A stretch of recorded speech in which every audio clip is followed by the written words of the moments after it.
নমস্কার বন্ধুরা, মাধ্যমিক পরীক্ষার্থীদের জন্য একটা বিরাট সংবাদ ঘোষণা করে দিলেন সরাসরি পর্ষদের তরফ থেকে, বা বলতে পারেন একটা বিরাট আপডেট। বর্তমানে আপনারা পরীক্ষা দিয়েছেন, কোনো বিষয় ভালো নম্বর পাবেন, আবার কোনো বিষয় কম নম্বরও পেতে পারেন। ধরুন আপনি কোনো বিষয় 90 পেয়েছেন, আবার কোনো বিষয় 40 পেয়েছেন, তাহলে পর্ষদ বিবেচনা করবে যে আপনি 90 কিভাবে পেলেন, আপনি 90 পাওয়া আদৌ যোগ্য কিনা। ধরুন আপনি সমস্ত সাবজেক্টের মধ্যে 4টে সাবজেক্টে বেশি নম্বর পেয়েছেন এবং বাকি সাবজেক্টে কম নম্বর পেয়ে গেছেন, অর্থাৎ বাকি সাবজেক্টে আপনারা ন্যূনতম নাম্বার পেয়েছেন 40 অথবা 45, তাহলে আপনারা কিভাবে কম নম্বর পেলেন সেটা বিবেচনা করা হবে। বা আপনি ধরুন অন্যান্য সাবজেক্টে কম নম্বর পেয়েছেন এবং 2-1টা সাবজেক্টে বেশি নম্বর পেয়েছেন, তাহলে আপনি কিভাবে বেশি নম্বর পেলেন সেটাও পুনর্নির্বাচন করা হবে। আপনি কি আদৌ বেশি নম্বর পাওয়ার যোগ্য সেটাকে কিন্তু পর্ষদ এভাবে ভেরিফাই করবে, বা বলতে পারেন আপনার খাতা রিভেরিফাই বা মূল্যায়ন করা হবে। নতুন করে আবার মূল্যায়ন করবে পর্ষদ। যে পরীক্ষক আপনার খাতা দেখবে সেই পরীক্ষকের খাতা সাবমিট করার পরে আপনার খাতা আবারও পুনঃ মূল্যায়ন করা হবে। যদি আপনার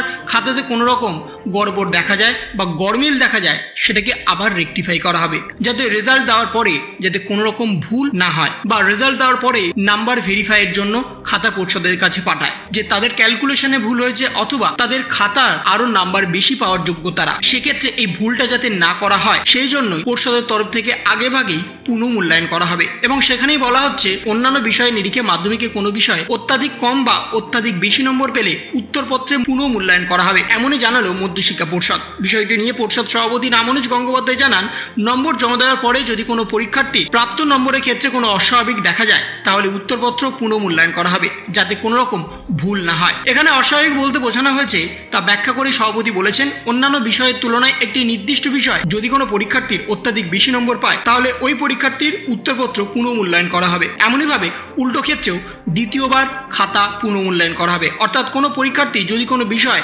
বেশি নম্বর পায় এবং একটি বিষয়ে কম নম্বর পায় তাহলে তার খাতাও পুনঃ মূল্যায়ন করা হবে। এবং ইতিমধ্যে পর্ষদের তরফ থেকে জানানো হয়েছে আগামী মে মাসের শেষ সপ্তাহে পরীক্ষার রেজাল্ট ঘোষণা করা হবে। দ্রুত ফল প্রকাশের জন্য ইতিমধ্যে একাধিক পদক্ষেপও নেওয়া হয়েছে। সূত্রের খবর, এবার উত্তরপত্র মূল্যায়নের যে দীর্ঘ প্রক্রিয়া হয় সেটা একাংশ এবার অনলাইনে করা হবে। সেখানে বলা হয়েছে উত্তরপত্র নিয়ে হেড এক্সামিনার বা মুখ্য পরীক্ষকদের থেকে পর্ষদ যে ব্যাখ্যা চায় সেই প্রক্রিয়া এবার অনলাইনে সেরে ফেলতে হবে, এবং সেই পথেই এগিয়েছে সরাসরি পর্ষদ। সাধারণত নম্বর নিয়ে হেড এক্সামিনার কোনো ব্যাখ্যা চাওয়া হলে তার প্রক্রিয়া সম্পন্ন হতে 3 সপ্তাহ লেগে যায়। অনলাইনে সেটা হয়ে গেলে সেটা আরো দ্রুত ফল প্রকাশের সম্ভাবনা রয়েছে। তার সাথে সমস্ত স্টুডেন্টদের খাতা কম নম্বর পেলে পুনঃমূল্যায়ন বা বেশি নম্বর পেলে পুনঃমূল্যায়ন করা হবে। এবং তার সাথে মাননীয় মুখ্যমন্ত্রী মমতা বন্দ্যোপাধ্যায় এবং শিক্ষামন্ত্রী ব্রাত্য বসু তার সাথে মধ্যশিক্ষা পর্ষদের সভাপতি রামানুজ গঙ্গোপাধ্যায় স্পষ্টত জানিয়ে দিয়েছেন, এবছর কিন্তু আপনাদের খাতা সহানুভূতিশীলতার সাথে দেখা হবে, অর্থাৎ আপনাদের খাতা কিন্তু একটু নমনীয়তার সাথে দেখা হবে। এবং তার সাথে আপনাদের গতানুগতিক পদ্ধতিতে কিন্তু আর খাতা দেখা হবে না।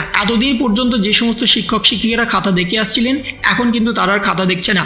আপনাদের খাতা মূল্যায়নের জন্য বা খাতা চেক করার জন্য বিশেষ যোগ্যতাপ্রাপ্ত এবং অভিজ্ঞতাপ্রাপ্ত সমস্ত শিক্ষকদেরই কিন্তু নিয়োগ করা হয়েছে। তারাই কিন্তু আপনাদের খাতা দেখবে, যাতে আপনাদের মার্কস ভালো আসে, যাতে আপনাদের পরবর্তীকালে পিপিআর বা পিপিএস করতে দিতে না হয়, সেই বিষয়ের উপর জোর দিয়ে কিন্তু আপনাদের খাতা দেখা হচ্ছে।